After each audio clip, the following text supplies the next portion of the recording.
డిపార్ట్మెంట్లో ఇంటిగ్రేషన్ కానీ effective coordination కానీ దాన్ని ఎగ్జిక్యూషన్ చేయాల్సిన బాధ్యత మన మీద అందరి మీద ఉంది.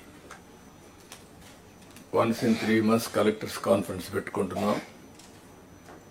అదే సమయంలో various times once in 20 days or 15 days cabinet meetings పెట్టుకుంటున్నాం. అజెండా ఇవన్నీ చేస్తున్నాం, డిపార్ట్మెంట్స్ అన్ని రివ్యూ చేస్తున్నాం. అప్పుడప్పుడు కాంప్రహెన్సివ్ సమీక్షలు కూడా చేసుకుంటూ అందరం కూడా ఎఫెక్టివ్గా ఒక కోహెసివ్గా ముందుకు పోవడానికి ఇలాంటి కార్యక్రమాలు మనకు వస్తాయి. ఈ brain storming session, I can say it is a brain storming session and reorienting hour cells. ఏం చేయబోతావు క్లారిటీ రావడానికి సమావేశం పెట్టుకున్నాం.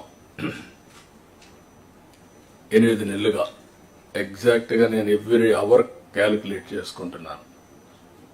బై టుమారో 12వ తారీఖు నేను ప్రమాణ స్వీకారం చేసి 8 months అవుతుంది.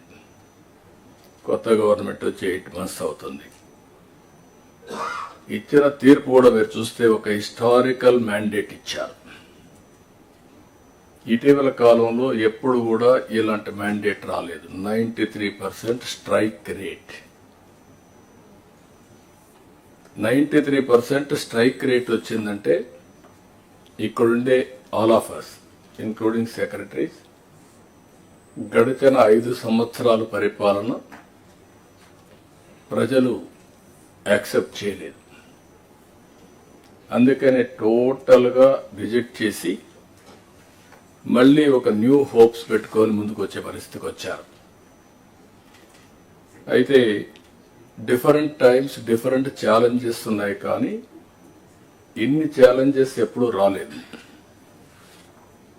ఒక పక్కన మొరేల్ ఆఫ్ ది ఆఫీసర్స్, ఇంకో పక్క some of the departments are defunct, some of the programmes are డీరైడ్.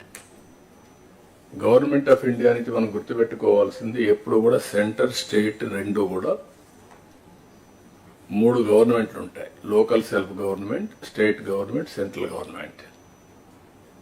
Central government వాళ్ళ ప్రోగ్రామ్స్ వాళ్ళు కన్సీవ్ చేస్తారు, స్టేట్ గవర్నమెంట్ మన ప్రోగ్రామ్స్ చేస్తాం, సెంట్రల్ గవర్నమెంట్ ప్రోగ్రామ్స్ అనుసంధానం చేసుకుంటాం.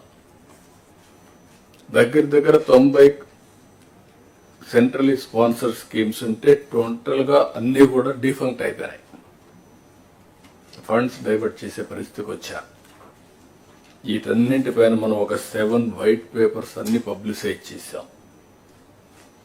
పబ్లిక్ కూడా మనం గుర్తుపెట్టుకోవాల్సింది, ఒకసారి పనిష్ చేశాం, మీరు వచ్చారు, మొత్తం సరిచేస్తారనే ఉద్దేశంతో మీకు మ్యాండేట్ ఇచ్చామనే అభిప్రాయంతో ఉంటారు. అది ఉన్నప్పుడు మనం ఎక్స్ట్రా ఎఫర్ట్స్ పెట్టాల్సిన బాధ్యత మనందరిపైన ఉంది. చూసారు కదండి, మరి ఈ వీడియో కనుక మీకు నచ్చినట్లయితే ఒక లైక్ కొట్టేసి మీ అభిప్రాయాన్ని కూడా కామెంట్ బాక్స్ లో తెలియజేస్తూ ఇలాంటి ఇంట్రెస్టింగ్ అప్డేట్స్ కోసం మా ఛానల్ ని సబ్స్క్రైబ్ చేసుకోండి.